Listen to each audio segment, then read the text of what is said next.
Hi అండి. ఇప్పుడు నేను చెప్పబోయే టిప్ చూడండి. ఇదిగో రైసు మనం ఊరి దగ్గర నుంచి వడ్లు ఆడించుకున్నా కానీ, లేదా షాపుల్లో మనం తెచ్చుకున్న రైస్ అయినా కానీ, ఏదన్నా పురుగు ఈ చిన్న పురుగుల్లాగా కనపడుతుంటాయి కదండి. అలాంటి పురుగు పెట్టినప్పుడు ఇదిగో వేపాకు, మనం కనుక వేప చెట్లు ఉంటాయి కదండి, వేపాకు తీసుకొని దాన్ని కడిగి బాగా శుభ్రంగా కడిగేసి ఎండలో కొంచెం సేపు ఆరబెట్టాలండి. బాగా ఎండినాక తడి లేకుండా చూసుకోవాలండి. తడి లేని వేపాకుని తీసుకొని ఈ రైస్ కూడా ఎండలో పెట్టేసి ఈ వేపాకు కొంచెం ఇదిగోండి, ఇది కల్లుప్పు ఉంటుంది కదండి మన ఇంట్లో కల్లుప్పు, ఆ కల్లుప్పు కూడా వేసేసి ఇలాగ మొత్తం కలిపేసి ఇదిగోండి ఇలా కలపండి.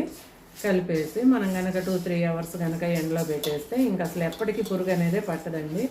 అలాగే మన ఇంట్లో ఇంకా ఏమన్నా ఇవి ఉంటాయి కదండి, కందిపప్పు, మినపప్పు కానీ, పెసరపప్పు కానీ అలాంటి వాటికి కూడా పురుగు పడుతుంటే ఇదిగో కల్లుప్పు కనుక చాలా ఉపయోగపడుతుందండి. కల్లుప్పు కనుక కలిపేసి పెట్టేసుకోండి.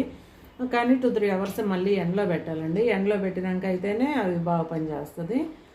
ఈ టిప్ ఫాలో అయ్యి చూడండి. దేవి ఛానల్ని ఫాలో అవ్వండి. ఇంకా ముందు ముందు మంచి మంచి టిప్స్ అందిస్తుంటానండి. దేవి ఛానల్ ఫాలో అవ్వండి, లైక్ చేయండి, షేర్ చేయండి, ప్లీజ్ సబ్స్క్రైబ్ చేయండి. Thank you.